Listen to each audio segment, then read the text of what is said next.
Good morning, everyone. Welcome to Unity Halton Peel. My name is Wendy Carr. I'm a licensed Unity teacher, and it is my privilege, honor, and blessing to facilitate this gathering today.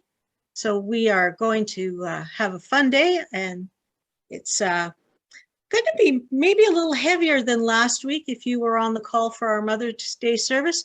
I'm going to spend this week and next talking about Unity's 5 basic principles. But let's get ourselves started. Wiggle if you need to in your chair, be comfortable. And let us start with our mission statement, reminding ourselves why we have come together, why we make time to view this video at the time or at a later time, or even next year or a year from, or 2 years from now. Then the mission of Unity Halton Peel is to lovingly inspire transformation and be of service to the world. And one of the ways that we do that is by the reading of the Daily Word, which is a publication Unity has had for over 100 years, or almost 100 years now. And I will call on Jane to read our passage for today. Okay, thank you, Wendy. The topic today is freedom. Taking responsibility for my life leads me to freedom. Each life has its share of ups and downs, and like most people, I have felt blessed by my happy experiences and laid low by my more difficult ones. I have used the spiritual tools of forgiveness and gratitude to learn from and move beyond my more painful experiences. This kind of spiritual housekeeping is my key to lasting freedom. By releasing blame and regret, over and over again if necessary, I am ensuring that I will not be bound by the past and limited by an outworn image of myself. Life is dynamic, and so am I. My growth is dependent upon my forward movement, and I commit to embracing the freedom that comes from leaving the past behind. With gratitude, I bless the person I was, and with faith, I reach unencumbered for the person I am becoming. For you were called to freedom, brothers and sisters. Galatians 5:13. Thank you, Jane. And for our opening song, I've picked a favorite of mine. I hope it's one of your favorites. Feel free to keep yourself muted and sing along or dance along or whatever you would like. We're going to affirm that we're ready, willing, and worthy.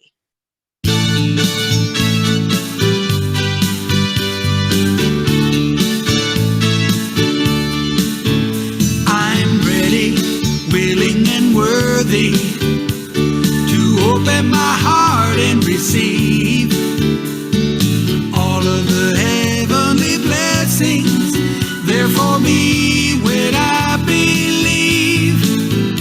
I'm ready, willing and worthy, and that's all I have to be.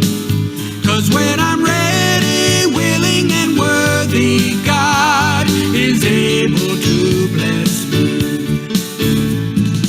Once there was a poor man who lived a godly life, now stood before his maker, asking why he'd been passed by. He was then led to a storeroom full of dreams of riches past. It was all there for the taking. All he had to do was ask and say, I'm ready, willing and worthy to open my heart and receive all of the heavenly blessings there for me when I believe. I'm ready, willing and worthy, and that's all I have to be. 'Cause when I'm ready, willing and worthy, God is able to bless me. Long ago, a young man asked his father for his share, and though he spent it loosely, when he came home more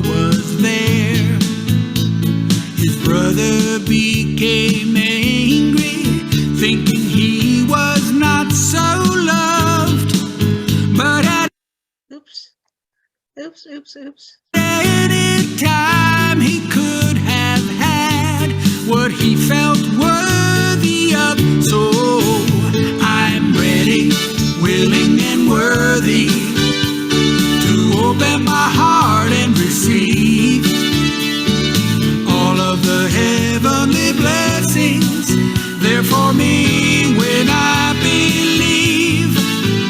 I'm ready, willing and worthy, and that's all I have to be. 'Cause when I'm ready, willing and worthy, God is able to bless me. I'm ready, willing and worthy to open my heart and receive all of the heavenly blessings there for me when I believe. I'm ready, willing and worthy, and that's all I have to be. 'Cause when I'm ready, willing and worthy, God is able to bless me. When I'm ready, willing and worthy, God is able to bless me.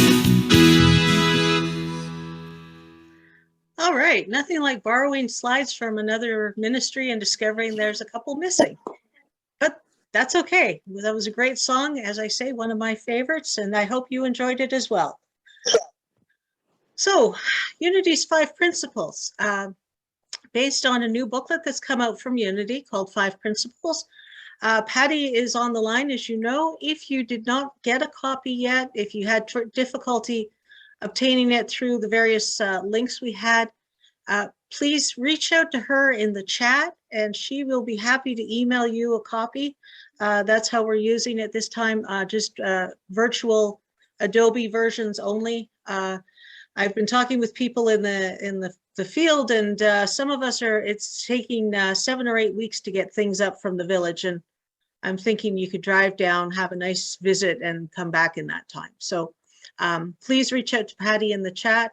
If you're watching this later, please go to our website, unityhaltonpeel.ca, and there will be a link there somewhere. All right, so the 5 principles. Some of you may be familiar with these because you've been around us long enough, or you've taken a class with me or someone else. But this is sort of our core. You know, people say, oh, well, Unity doesn't have a catechism or it doesn't have a dogma. Yes and no. We have these 5 basic principles, and they are the core underlying of all of our teachings. It's not a dogma in that we change with time. Back in the 1920s, push came to shove, and they asked Charles Fillmore, our co-founder, to write down this statement of faith. And it's very long. It's very detailed. It probably wouldn't pass the Ontario Human Rights Review right now because of some of the things that were expected. So it sort of became, for most of our early years, it was kind of a hit and miss thing. And Charles said, and I want you to hear this quote because it gets misquoted. At the beginning of the statement of faith, Charles says, if tomorrow I discover I have changed my mind, I reserve that right. And that's a little bit different than somebody saying, oh, well, Charles was going to change his mind. No, he reserved the right. That was his statement for that day, that time. But he recognized that he could grow, he could change, he could understand more deeply, he could understand more expansively. And so for a long time, the statement of faith kind of fell out of disuse. It's gotten a little bit of an interest again because there's historians like me who like to see, you know, where did we come from? What was our founding? But we've got it down to 5 basic principles. Now, one of the things that pops up in the early writings when it's very confused, very lengthy, very detailed, is we get what we call the perennial philosophy. And those of you who were with us at the Ridgeway building will remember this piece of artwork, which I'm looking forward to seeing hung again in our new home when we get there. The idea, though, being that there is underlying commonalities between spiritual and religious paths. One of which, for example, would be the Golden Rule. Most of the religions you see on the screen here have a variation of do unto others as you would have others do unto you. So that idea, and that was what Charles and Myrtle, the co-founders, really held to, was what are the commonalities, rather than focusing on the differences between various denominations, Protestant Catholicism, and all the variations thereof. So that was the beginning of it, this perennial philosophy, teasing out the commonalities. Because if it's common to many groups, then there's a level of truth to it that exceeds the denomination. 1990, Charles and Myrtle's great-granddaughter, Connie, was invited to create what was called the 5 Principles. 1990's version of it did not look like what you see in this slide. It was a bit cumbersome. I remember those days. I was in Unity at the time. I was taking classes at the time to become a licensed teacher. And I remember just thinking to myself, how am I supposed to remember all of this as you look at the words? And somebody said to me, oh, well, go to the children's work. And I said, the kids? Why would I go to the kids? I'm an adult. I'm learning to be a licensed Unity teacher. She said, trust me, it'll make your life easier. So I trusted her. God is, I am, I create it, I pray, I live it. 12 words.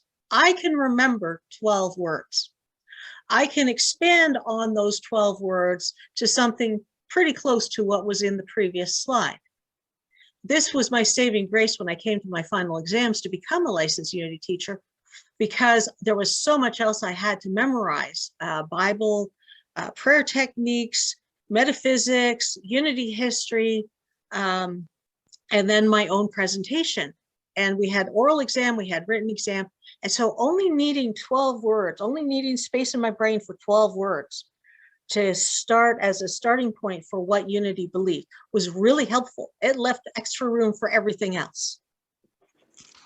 I also find those of you who know me well or have been in Unity for a long time know that we have the 12 basic principles, 12 spiritual faculties or powers that we use at our Christmas candlelight service and we use in our lives day to day. So I love that there are 12 words here and 12 powers, and I can kind of play with the 2 of them and have some fun. So let's talk about these 5 principles. We'll do 2 this week and 3 next week. Principle 1, God is absolute good, everywhere present. If you haven't seen the booklet yet, after the statement of the principle, there are 3 stories written by noted leaders and very personal stories about their experience coming to an understanding of these principles. So one of the things that happens in Unity is that there are quite a few of us who don't use the word God anymore. And you might say, oh, but we're Christian, but. And I have been teaching a course called Metaphysics, Heart-Centered Metaphysics, based on the book of the same title by Paul Hasselbeck. And one of the things he invites us to do is to use the word oneness, because in Paul's words, it's a much more expansive word, and it lets us let go of any baggage we might have brought from previous experiences.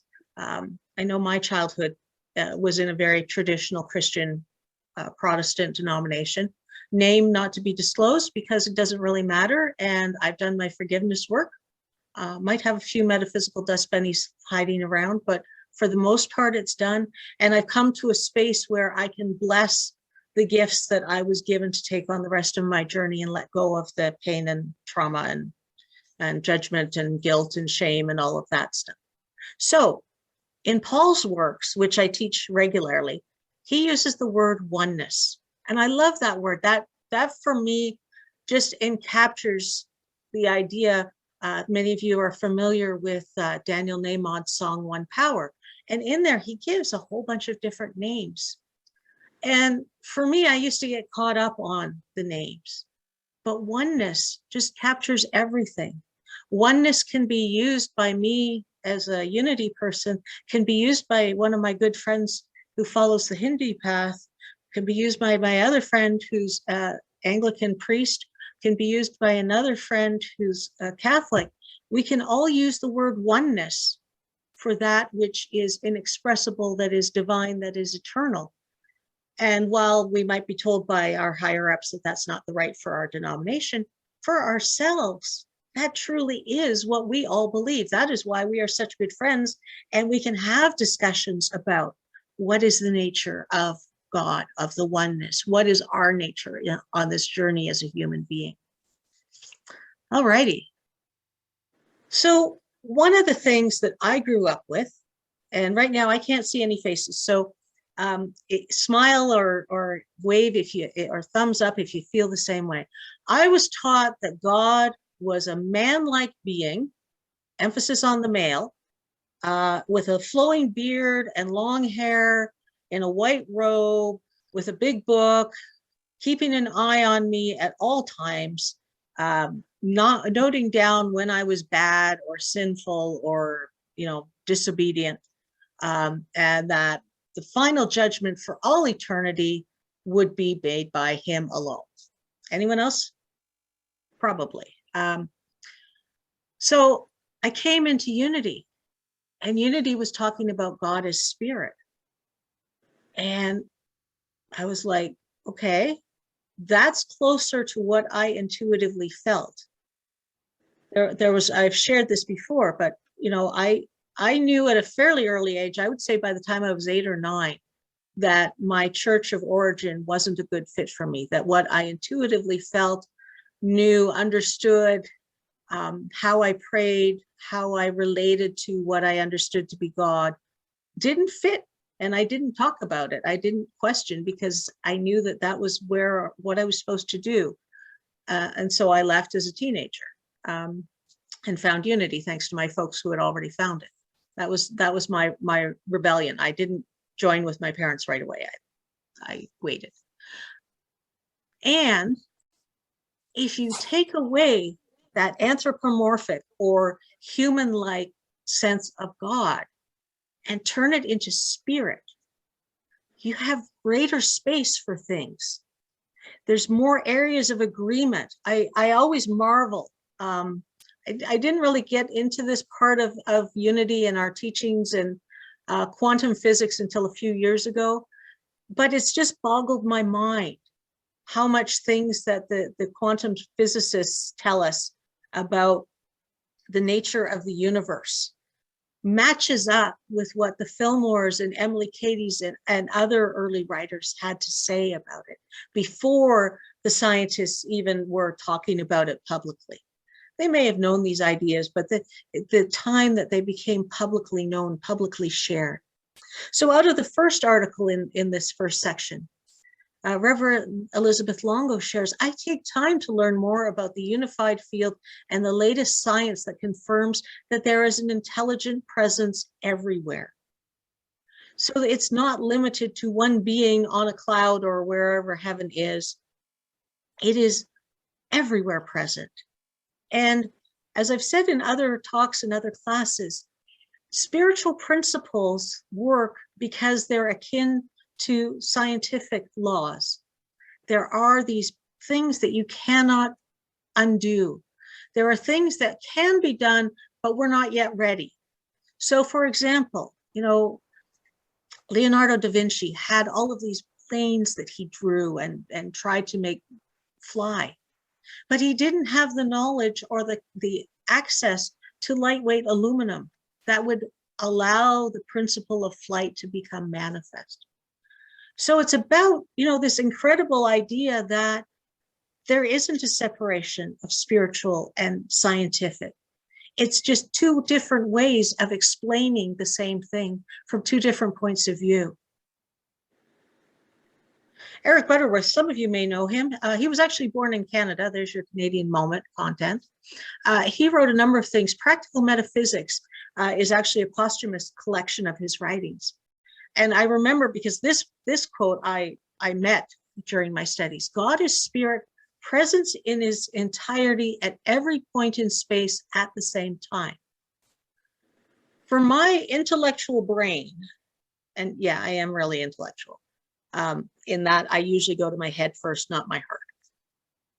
And I remember thinking when I read that the first time, thinking that makes a lot more sense, that it's a spirit or it's a principle, so it can be present in every point of space at the same time, rather than trying to figure out how a anthropomorphic or human-shaped God could be everywhere at all time. That never made sense to me as a kid. I couldn't figure out how one God could be everywhere at the same time. And I was told, well, it's a faith thing and you must not have enough. But as spirit, as principle, as non-human, it works. And that was a big aha for me. That was when I decided Unity was going to be my home, because it matched what I intuitively knew for myself. And from the third writing, that was my first awareness of the presence and power of the one God in the universe and in my life as absolute good. Now, you may hear that phrase, absolute good. And we've said that, right in our principle. And I remember struggling with that, particularly in the years when I worked in the courthouse, because let's face it, you don't end up in a prisoner's box if you're behaving well. And what I realized, and I stole this from someone else, is that what we call evil, what we call sin, is actually an absence of good, an absence of the awareness of the goodness within, an absence of the awareness of being a light to the world. Because you can't go to a hardware store and say, it's too light in my house, I need a darkness bulb to make it dark so I can sleep. Darkness is the absence of light. So too is evil, or whatever you call it, the absence of good. I'll leave that for you to think about. In the booklet, there are affirmations at the end of each of the stories. And I'm just going to share these with you and do with them as you see fit. You may find one twigs for you and you want to say it as part of your meditation practice or while you're standing in line. The presence and power of God guides me in all my affairs. Whenever I am living with dignity, compassion, care, love, and belonging, I am living oneness. I am held warmly and tenderly, profoundly loved by the divine creator of the universe. So this, in our children's version, this is God is. Principle 2 is I am. Principle 2 in the booklet is read as, human beings have a spark of divinity with them, the Christ spirit within. They're very essences of God, and therefore they are also inherently good. Now, in Unity, we use the term Christ a little differently than most mainline Christian denominations. Most will refer to Christ as a single being, namely Jesus. In Unity, we use that word to denote that divinity within us. So for all of us, our true name is Christ. I remember when I first came into Unity, I could not say Wendy Christ. I could say Wendy the Christ in expression. That worked for me. But you got to admit, that's kind of long. Over time, I've come to understand that it's in expression. It's not perfect yet. I haven't mastered everything. If I had, I would be a being of light and we wouldn't be having this conversation right now. But that idea that when Jesus says these things and greater you can do, I can, because the Christ resides within me in potentiality, in the same level as Jesus. It's just, I haven't done the work. I haven't had the power to say to myself, okay, I'm going to focus more on this than what I am doing in the world. And that's not to blame, shame, or guilt, but just to say what is. I'm making choices about where I'm going to put my attention. So in the first story, there's a great comment. God is not a being, but beingness itself. moving in and through the ordered harmony of mathematics, as well as the inspirational words of poetry and song. I remember growing up that there really was a sense of these are the spiritual things, and like going to university or going to college or going to a trade school and learning a skill or learning a base of knowledge. Somehow that wasn't spiritual. There was a definite, I don't know, sense of that was human and not part of. What I love about our unity principles is that it's inclusive. So I can find oneness, beingness, God in everything. I can find oneness, beingness, God in cleaning the toilet, which I know is a TMI, but there's that point of, giving thanks that there's water, that it's clean, that there's someone who's figured out how to get rid of my waste product that could be harmful to myself, my family, my neighbors, and make a way of protecting everyone. And that can be seen as divine principle, divine mind, divine ideas in expression. And I bet you never thought of a toilet bowl as God in expression. But I invite you to take a moment and look around your home and see all of the things and amaze yourself at what kind of information came through the human that designed that initially.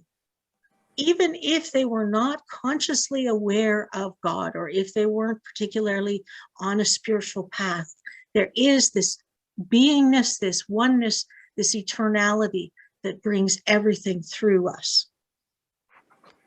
And just a little side note about unity technique. So you'll notice in the first line, being is with a small b. That refers to our human physical self. In the second line, beingness is capitalized. And when you see that capitalization, unless it's at the beginning of a sentence, then it's kind of questionable. But if it's in the middle of a sentence, that means that the author is referring to the divine eternal version of that. So you have being on the human plane, and you have being on the spiritual eternal plane. You have both simultaneously, like a coin rolling down on the edge, balancing the two aspects of the same idea. In the second story, she talks about a dog that scared her. And she remembers that God always sends messengers to assist us. And there are times we need others to reflect to us what we are unable to see in ourselves. We only need open our hearts to receive. I'm going to set aside the messengers for a moment. Because for me, the line that really is important is that we need others to reflect to us what we are unable to see in ourselves. We have a lot of norms in our world. We have societal norms. You got to work hard to be successful. We have religious norms that you're born in sin, original sin, that you're, the dust of the dust and things like that. And in unity, we really focus on original blessing, the concept that we are divine creations, and therefore we do not have to be these miserable worms in the dust. And the reminder that we have this divine spark. And I hope for everyone who is participating in this gathering that you have someone who can say to you, you know what, you need to be less hard on yourself. And I'm not saying that to shame, blame, or judge you, but because I see such light emanating from you and you can't see it yourself. And as a result, you're just seeing darkness and you're being really hard on yourself. And I would invite you to go look in the mirror and see that light. And if you can't see it in the mirror, come back to me and I'll tell you what it looks like from my perspective. And sometimes that's really hard to hear. We've been trained to take criticism really well. Be a stiff upper lip and don't let it get to you. I, for one, was not taught how to take compliments. I've had to learn that. I've had to learn how to receive them gracefully and graciously. Sometimes I slip up and say, oh, no, that's not. If someone else can see you in you, then it must be true, even if it's only in their perception and in their perception. And that is so important. Finally, in the last story, we are all in the same process of fulfilling the divine mandate to allow our light to shine. We may or may not be aware of this, but our soul knows this is our true purpose. Last sentence, we may or may not be aware of this. That was what got me through being in the courthouse for as long as I survived. Because I had to say, I could see the Christ in people. In fact, there was one case I was on, that was my task that I gave myself for the day, was to see the Christ in someone accused of murder. I think I came close. I still disagree with their choice. I still disagree with their actions. And I could look them in the eyes and say, I know you are an eternal being. I know that this is part of your soul's lessons. And I know that to human eyes, it looks horrible, it looks evil, and you probably feel it. That response that we're all having to you. But I'm going to hold for you that you find that place for yourself. Did I say it to the person in words? No. Did I send it to them in thoughts? Yes. Did they get the thoughts? Who knows? Not my responsibility. My responsibility was to hold that light for that person in that moment, on that day. Our affirmations from this section. The presence of God is my permanent abode. I am the divine energy of God in expression now and always.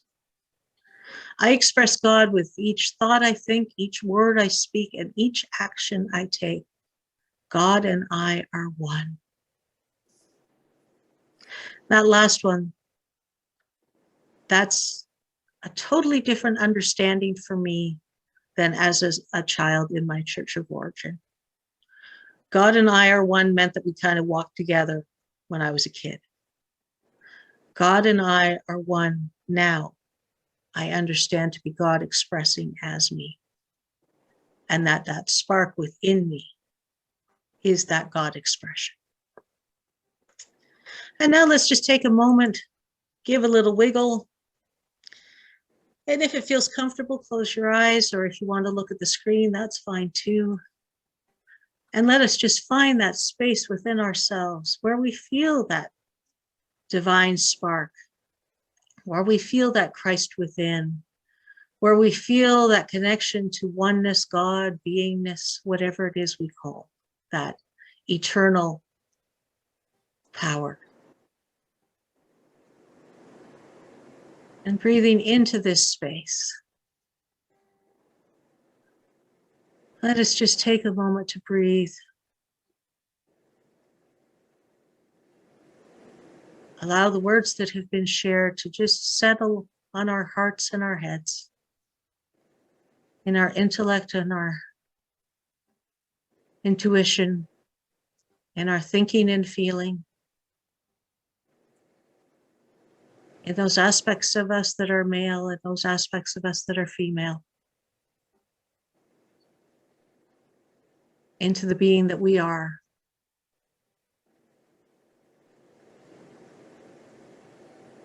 And breathing into the awareness of the freedom we have to share these ideas, to believe these ideas.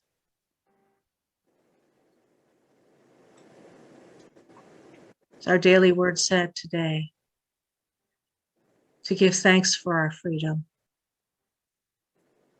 To give thanks that we can be a beacon to the world, that no matter how much we may think that we lack knowledge or education, that we don't need either of those, that our primary goal, our primary function is to be a light to the world, to hold for the world, for all, the idea of prosperity, health, wholeness, love, relationship, prosperity, places to live safely, food to nourish the body, the ability to be in sanitary conditions.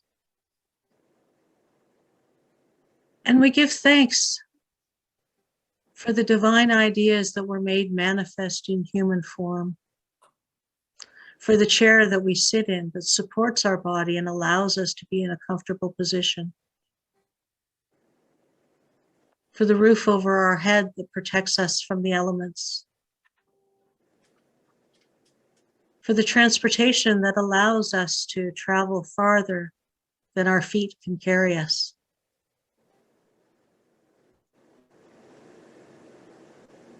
For the ability to understand each other, even if we speak different languages, to experience the oneness that we truly are. And let us take this awareness into the silence, blessing all who we hold in our hearts.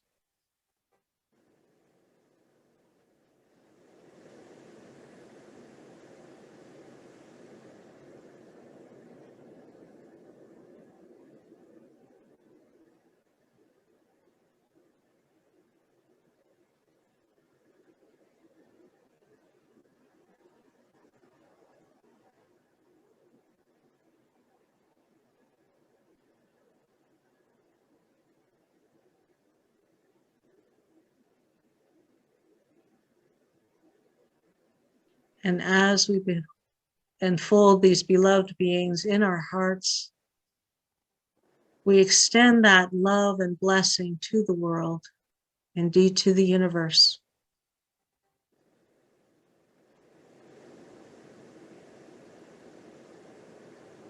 And for this time together, for this technology that allows us to share these thoughts this time, we are so grateful.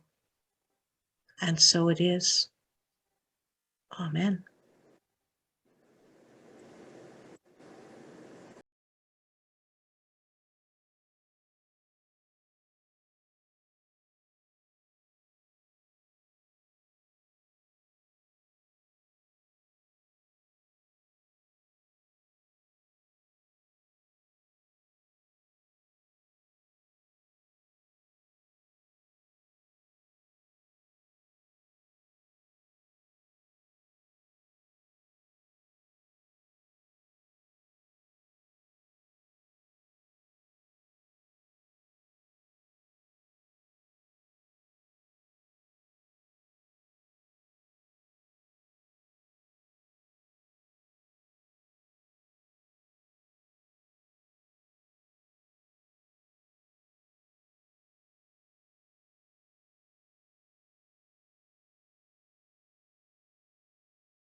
Thank you for that song, Daniel Namot. Love it, love it, love it. And now it's time to share of our gifts. If you choose to make a financial donation, the information is on your screen, or it's also available at unityhaltonpeel.ca. And we thank you and bless you for your gifting. A couple announcements. First of all, if you are joining us for the first time, please sign up for our weekly newsletter. It has all the events and Zoom links. And if you go to our website and click on resources and then click on Unity Halton Peel newsletter, just below this text that you see on the screen, there are archived copies of previous newsletters, as well as a form for signing up for the weekly e-blast. So please join us and stay in touch. And we love to have you with us. Now, usually the newsletter comes out on Tuesday, so I'll announce that tomorrow we have our weekly prayer circle.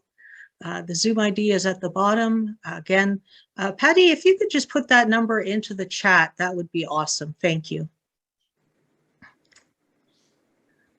Next week, as I indicated, we will conclude the series with the last three principles, which is really, the first two are the what we believe, and the last three are how we apply it in our daily lives. So we'll find a way to make this practical, which is what the intention of our co-founders was. And now let us come together, heart to heart, hand to hand, soul to soul, and join in our blessing of the children with the words, children and youth of unity and of the world. We love you, we bless you, and we appreciate you just the way you are. And we are so grateful for all children. Whether we know them, we see them at a distance, or we know that they are on the other side of the world, we just love and appreciate and send them the blessings of love, safety, and harmony, knowing that they have a wonderful work to do in this world as well as their soul unfolds in their formative years. And as we bring our gathering to a close, let us join together. The light of God surrounds us. I am light. The love of God enfolds us. I am love. The power of God protects us. I am power. The presence of God watches over us. I am present. Wherever we are, God is. I am divine. And we will close once again with Sue K. Riley's wonderful song, I Choose Love.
Thank you for joining us today. Looking forward to seeing you next week or at a future time.